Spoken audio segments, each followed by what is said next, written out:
观众朋友们，大家好，欢迎收看杰森视角。今天我谈两个话题：一，习近平提出解决中国房地产危机的新模式，这个新模式会让谁喜让谁忧；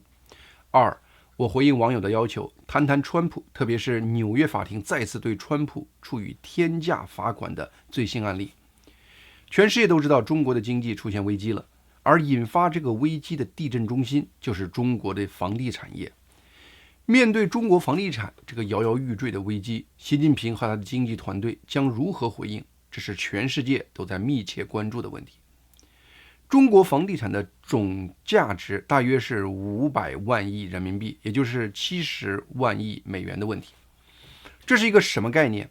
它是中国2023年 GDP 的4倍，被美国、欧洲、日本3个发达经济体房地产价值的总和还多出17%。而这3个经济体的人口总和和中国的实际人口差不多，而他们的 GDP 总和却是中国 GDP 的2.5倍。从中国经济发展的角度看，在很多年中，中国的 GDP 1/4的比例来自中国房地产和相关产业，这是世界主要经济体中最高的。从个人财富的角度看，中国人大约70%的个人财富是沉淀在他的房产上的，这在世界主要经济体中也是最高的。所以无论从哪个角度看，中国的房地产业都是人类几千年历史上累积财富数量最高的单一财富类别，是人类历史上价值扭曲最大的一个财富类别，也是对中共政府和中国个人来说最重要的一个财富类别。目前就是这个巨无霸在中国出现了失控的危机。习近平和他的经济团队在这样巨无霸级别的危机中会如何从政治层面应对，这将是习近平的世界观、他的治国理念以及他和他的经济团队如何互动等等问题的最佳体现。在过去4个月中，通过分析习近平和他团队发表的言论和出台的经济政策，已经是越来越清晰地展现出他解决中国房地产危机的主体思路。对习近平来说，他最熟悉的思路就是回归他最熟悉的所谓社会主义住房观，回归毛泽东时代的由国家大量掌管房地产市场的那个大方向。习近平在去年12月主持的一个会议上明确指出，2024年的一项首要任务是加快构建房地产发展的新模式。那么这里提到的新模式到底是什么呢？这种新模式的重点是让中共政府再次成为给中国人提供保障性住房的主角。根据参与会议讨论的中国智囊专家透露的消息，习近平团队目标是未来由国家建造和购买的低价出租和出售的住房，在中国住房存量的比例要从目前的5%左右提高到至少30%。另外，中共在2023年10月还发布了一份名为14号文件的指示，要求在未来5年中，在35个人口300万以上的城市增加约600万套保障性住房。为实现这些目标，中共必须要改变多年来中国房地产业由民营部门主导的局面。中共从此会更加积极地开始接管中国房地产市场。根据最近发布的政府公告，我们可以推测，中共准备利用2个方案来实现这个中国房地产的新模式。第一套方案是由国家收购民营房地产市场上的不良项目，并将其改造成住房，并由政府出租或出售。第二套方案是由中共自己出面搞特殊的新房地产建设，目标是给城市中的中低收入家庭建造保障性住房。中共的文件中没有透露如何实施这些计划的细节，只是明确指出将来由中共中央决定哪些中国人群符合购买这类政府保障性住房的条件，而且这类保障性住房会被禁止变成商品房，不会进入房地产市场和其他正在销售的房产竞争。目前主导中国经济政策的应该是习近平的福建帮嫡系人马何立峰。2022年，67岁的何立峰在20大上被习近平提拔为中共中央政治局委员。2023年3月被任命为国务院排名第2的副总理，主要分管财政、金融、住房和城乡建设、商务等领域。习近平用人忠诚听话是放在第一位的，所以何立峰出台政策的核心思路应该来自习近平。他必须首先保证他的经济政策符合习近平的大思路、大方向，在这个前提下，他在有限的空间中尽可能让这些新政策和中国经济的现实不出现严重冲突。这就是习近平和他团队互动的基本模式。目前中共提出的中国房地产新模式也是这种互动模式的产物。首先，这个房地产业的新模式通过将更多的企业所有的房产转化为由政府补贴的住房，用于向特定人群出租或出售。这个做法符合习近平多年反复强调的所谓共同富裕的目标。那么与此同时，这样的政策也在间接挽救中国的房地产行业，在努力维持中国的高房价不出现大范围崩溃。像恒大等这些倒闭中的房地产企业会留下数以千计的烂尾楼。同时，因为中国房地产低迷，很多其他房企，特别是中共入股的房地产企业，也出现了大量楼盘卖不出去，资金链面临断裂的危机。我们前面提到，中共可能实施的2套方案中的第一套，就是中共从这些房企手中低价购买这些楼盘，从而抑制房价快速下跌的趋势。这是中共直接出钱来解救这些房地产企业，其中大部分是中共入股的房地产企业。中共这也是在努力维持中共的金融行业不出现问题。中国房地产企业的银行贷款很多都是以土地和房产为抵押的，如果这些抵押房地产价值出现大规模下跌，会给本来就处于资金链断裂边缘的房企带来新的融资危机，也将危及中共银行体系中数以千亿美元的危险的房地产贷款，从而引发中国金融行业的一系列多米诺骨牌效应。中共希望拥有这些房产后，给这些房地产设立新的属性，让这些房产无法进入正常的房地产市场，从而希望缓解中国房地产的供给过量问题。但是习近平这个房地产新模式和他过去10多年启动的各种项目一样，充满了必然失败的先天基因缺陷。首先，不管是政府从企业买房子，还是政府自己盖房子，都绕不过一个关键问题，那就是钱从哪里来。据估计，要实施习近平的这个新模式，未来5年每年中共政府需要2800亿美元的资金，总计要1.4万亿美元。因此，习近平的这个房产新模式是在他“一带一路”、雄安新区等万亿级别大项目之后的又一个万亿级别的项目。而中共地方政府目前已经是债台堆上了天，地方政府债务已经成为中国经济的一个巨大的定时炸弹。很多地方靠卖地的经济模式已经破产，一些地方政府连发工资都出现问题了，他们哪里还有任何钱来搞什么廉租房呢？唯一的可能性就是由中共中央印钱来实现习近平的这个所谓的新模式。中共央行近期披露，为配合启动习近平的这个新模式，他们已经向多家中共政策性银行划拨了总计人民币5000亿元，约合700亿美元的低成本贷款。而这些中共银行会用这笔钱给申请相关项目的地方政府提供贷款。很快，中共自我实现的宣传机制开始运作。中共国家开发银行从央行这笔专款中拿到大量资金，他们在2023年12月19日透露说，他们已向福州市保障性住房项目提供了人民币2.02亿元，用于支持一个保障性住房项目建设。这个项目预计于2026年竣工，建成后将提供约701套住房。另外，湖南省政府也表示，国家开发银行还在向湖南省政府提供了一笔人民币1000万元的贷款，用于长沙市内一个破旧城中村的改建项目。这些爆出来的数据和习近平房地产新模式要求的规模相比，根本不在一个数量级上。中共央行提供的700亿美元的贷款，只是习近平新模式所需要的1.4万亿美元的1/20。中共央行如此谨慎本身就显示，中共内部的专业人士也在担心习近平的这个房地产新模式会再次烂尾。通过研究中共的数据，有海外分析师发现，得到银行资金的地方政府倾向于从有中共资金背景的开发商或地方政府控股的开发商那里购买卖不出去的房产，这是加速目前中国房地产行业中共党进民退的一个重要因素。习近平喜欢和信任中共的党产，对私营或外资企业充满根本的不信任。其中一个重要原因是，习近平知道那些私营或外资企业是以赚钱作为企业生存的基本原则的，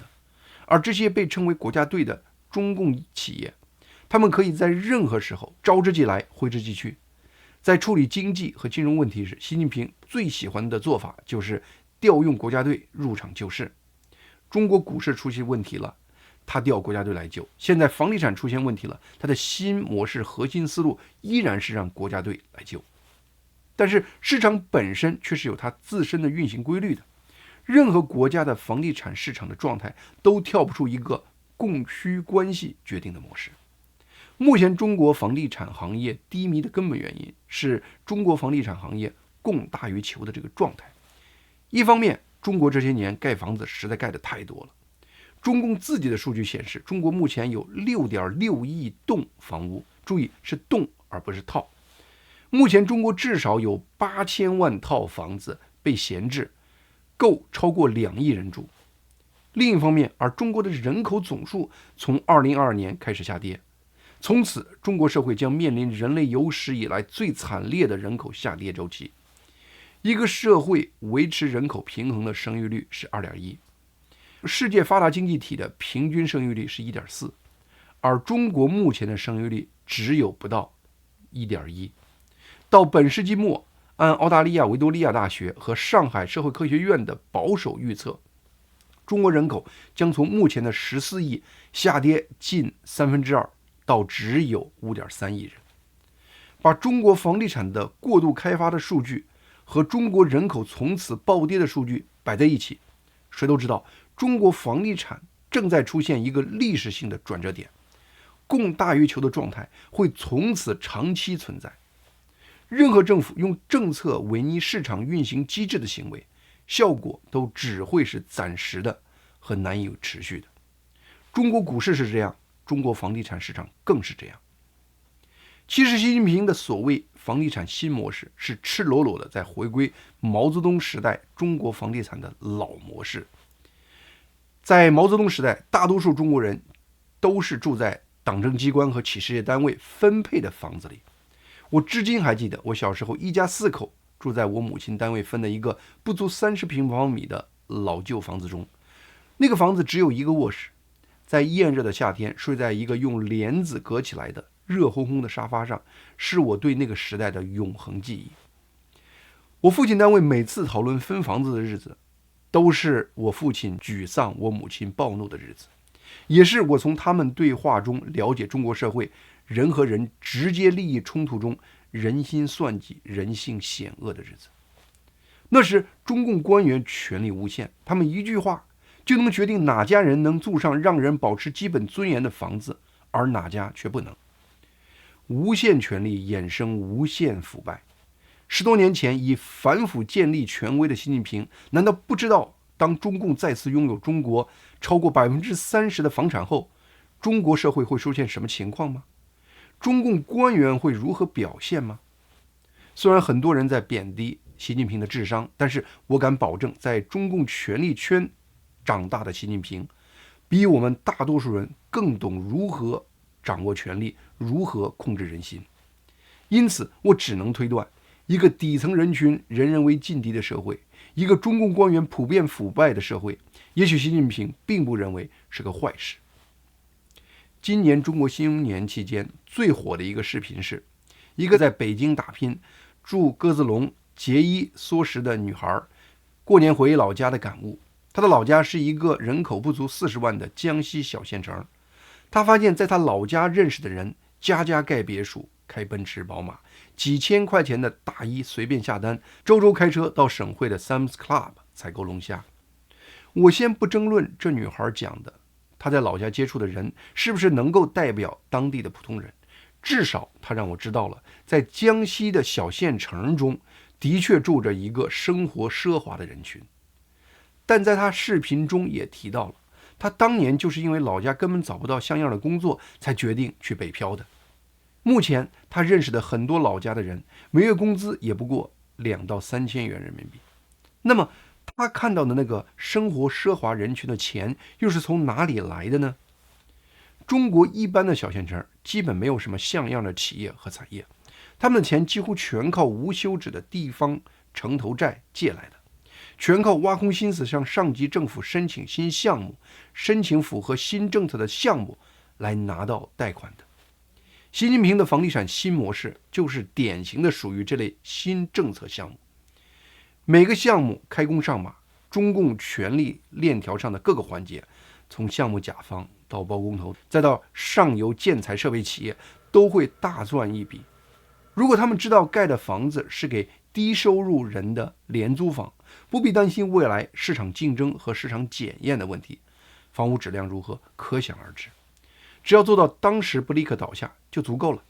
因为等项目结束时，中共权力链上的很多人已经财务自由了，甚至是身份自由了。因此我知道一定会有人为习近平的房地产新模式欢呼。下面还有些时间，我就回应一些观众的建议，来和大家聊聊美国前总统川普的一些近况。2月16日，美国各大媒体刷屏一个消息，川普和他的公司被裁定，因为他在很多年前在向银行贷款时提交的有关他的财务状况声明文件中虚报了他的资产价值，因此纽约法官恩格伦在一份长达92页的裁决书中判未来3年禁止川普在纽约经营商业公司，并对他处以3.55亿美元的罚款。对于这个巨额罚款判决，厌恶川普的人高声欢呼，支持川普的人却坚信这是反川普的美国司法体系在对川普进行政治打击。目前川普是无数官司缠身，其中最严重的其实还不是这一起，而是他面临的4起刑事起诉。在2023年，分别在华盛顿特区、在佐治亚州、在纽约州、在佛罗里达州，对川普启动了4起刑事起诉，一共指控川普91项重罪。和这些能让川普入狱坐大牢的刑事起诉相比，由纽约总检察长詹姆斯在2022年对他和他的公司提出的这项民事起诉，相对来说好像就显得不那么严重和可怕了。但是最后很多媒体还是被恩格伦法官给川普开出的3.55亿美元的天价罚款给惊到了。今天我不会谈我个人是如何看川普的个人做事风格和他的政治主张的。今天我想用一个尽可能中立的视角和大家分析一下纽约总检察长詹姆斯在2022年对川普的这个起诉案，最后川普到底是罪有应得，还是被政治敌人打击报复？大家可以自己下结论。事情的背景大概是这样的，我们都知道川普赚钱主要是靠房地产和上电视，这2点是相互关联的。川普通过他在纽约房地产行业的身份广结权贵，因此有机会在电影和电视中承担角色，然后又因为他通过电影和电视的大量曝光，让他的房地产拥有了别的地产商没有的特殊的品牌效应。川普这个姓的英文是 Trump， 这个词有高调战胜敌人、获得胜利的意思，因此川普就把他的姓 Trump 这个品牌在很多年里用到了极致的状态。搞房地产开发要快速发展，要做大，一个最重要的能力就是能不断的从银行借到钱。我们一般人用贷款买个房子，然后开始每月还房贷，直到很多年后把房贷还清。但是这样的资金运作周期对房地产开发商是不行的。房地产开发商手里的资金买下一个房产后，第一时间就会想，我如何把我手里这个房产做抵押，从银行贷出更多的钱，好进行下一个投资。于是你就要请一个房产价值评估公司，这个评估公司最后评估你的房子现在市值是100万美元，这样你拿着这个对你房产100万的评估去银行，银行就可能用比较低的利息贷给你，比如说70万美元的抵押贷款。因为房地产市场价格会上下波动，银行一般为了自己的财产安全，一般只愿意按你抵押财产价值，比如70%借钱给你。你现在手里就有了70万美元，就可以进行下一个投资项目了。因为你对房子的评估价格越高，你能从银行贷出来的钱也就越多，在下一轮房地产投资中，你的资金就越充足。因此，几乎所有的房地产开发商都会想尽一切办法，努力让评估公司把自己现有资产的评估价值推高。对于我们一般人的住房，评估公司的评估不会有太大的伸缩余地，但是对于川普这样拥有大量的非常复杂的高端资产的人，对他的资产的评估就不可能是一个严谨的科学，而只可能是个大概的估计。而川普对自己的品牌的价值非常看重，所以他就更认为有自己名字的资产是不能和一般同等大小的资产相提并论的。当然，贷款银行也不傻，他们在研究评估公司提供的评估报告时，也会做出自己的判断，然后在决定到底愿意借出多少钱时，也会给评估报告的价值打一个，比如说70%或者60%的折扣。曾经在2011年批准给川普集团提供大量贷款的德意志银行私人财富管理部门的前董事总经理海格就表示，当年他批准给川普优惠的贷款，考虑的一个因素确实是川普的个人名誉担保。因此，川普反复强调他的品牌效应至少在2011年是真实存在的。不过，德意志银行也考虑到了个人品牌效应的不稳定性，因此在他们给川普的贷款条款中，要求川普要确保维持至少25亿美元的最低净资产。这25亿不应该包括与他品牌相关的价值。最后，川普从德意志银行借了钱，搞了自己要搞的项目，而德意志银行在这个过程中也成功从川普那里拿回了本金，并挣到了贷款利息。这10多年前的交易原本是一系列买卖双方都高兴的成功交易，但是这个事实并没有阻止纽约总检察长詹姆斯在2022年指控川普和他的公司存在商业欺诈行为。起诉的主要依据就是川普多年前给银行贷款时提交的财务状况声明文件。指控声称，川普篡改了一些和他财务状况相关的数据，其中最严重的一项是，他声称自己川普大厦的3层公寓有3万平方英尺，而实际上只有11000平方英尺。川普坚持认为，德意志银行当年决定给自己贷款的根本原因，不是因为财务状况声明上的那些数字，而是对他整体资产的评估和对他知名度的认可。而且他在那些财务文件上还特别写了免责声明，例如读者必须自己独立核查文件中提供的数据等。川普认为这些免责声明就应该在法律上给他撇清责任了。而且川普反复强调，在这个诉讼案中没有任何人是受害者，合约双方都很高兴，为什么这也会被认为是犯罪？法官恩格伦在裁决书中有一段话很有意思，他说，川普并没有持枪抢劫银行，川普也不是华尔街大骗子麦道夫那样的角色，但是川普却始终不愿承认自己有任何过错。这种完全没有悔改忏悔之心的状态几乎到了病态的地步。我感觉恩格伦这似乎是在暗示，他给川普目前这个巨额罚款一个重要原因就是川普不愿意在法庭上当庭认错，好像恩格伦非常希望川普能当庭认错。为什么？显然，如果川普当庭认错，承认自己有意篡改了一些和评估他财务状况相关的数据，那将成为所有媒体的重要新闻，对于川普将参与的年底的总统大选将是一个重磅打击。华尔街日报的社论文章指出，对川普所犯的错误，法庭派出3.55亿美元的巨额罚款，给人一种用大炮打蚊子的不成比例的感觉。那么为什么恩格伦要给川普开出如此高的罚单呢？纽约总检察长詹姆斯在最开始的诉讼中提出对川普的罚款是2.5亿美元，后来莫名其妙的要求提高到3.7亿美元，最后法官恩格伦用了一套自己的算法，算出了一个3.55亿美元的罚款数。就在3周前，在另一个控告川普毁坏名誉的民事诽谤案的判决中，川普已经被判罚8330万亿美元。而此前，川普曾在一个场合表示，他自己手头上大约只有4亿美元的现金。显然，法官恩格伦提出的这个罚款数额将耗尽川普手中的所有现金。对川普提出诉讼的纽约总检察长詹姆斯的背景是民主党人士，他在2018年竞选纽约州总检察官时喊出的口号就是 "Getting Trump"， 就是把川普抓捕归案的意思。2022年他再次当选后，就以一个没受害人的案子起诉了川普。这个过程很难让人认为他的起诉没有任何政治目的。审理这个案子的法官恩格伦反复强调，他不认为这个案子有任何政治因素。《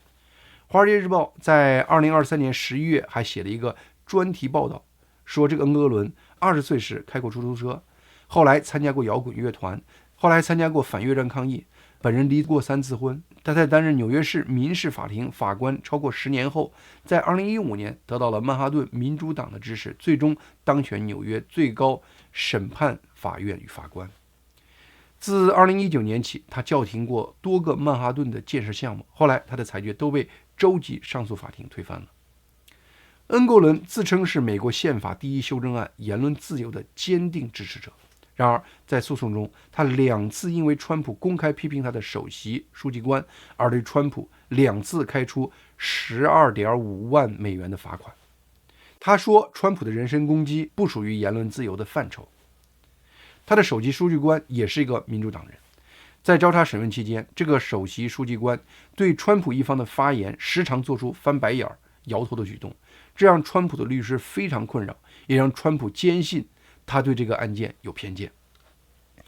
恩格伦从一开始就表示，由于这个案件性质特殊，川普在这个案子中不能获得陪审团审判。恩格伦的这个决定就让他自己成为这个案子的最终裁决者。目前川普已经表示他将对这个判决进行上诉。与此同时，我发现很多仇恨川普的商业大佬却没有像一般反川普人士那样对这个审判结果在互联网上欢呼，因为他们非常清楚川普所做的事情的真正性质。针对川普的这个审判和判决开了一个非常可怕的先例，如果他们未来因为某种原因激怒了美国纽约州的司法系统，类似的手段可能让他们遭遇同样的命运。好，有关川普的最新的判决，我就和大家分享到这里。我一直不太想讲川普的事，因为很多过程中的东西难免让人心情波澜起伏。但是我不知道为什么，对美国今年11月的大选，我心中总有一种冥冥之中自有主宰的笃定感。好，今天节目就到这里，谢谢大家的收看，再次祝大家龙年吉祥，希望大家能够订阅和推荐杰森视角这个频道。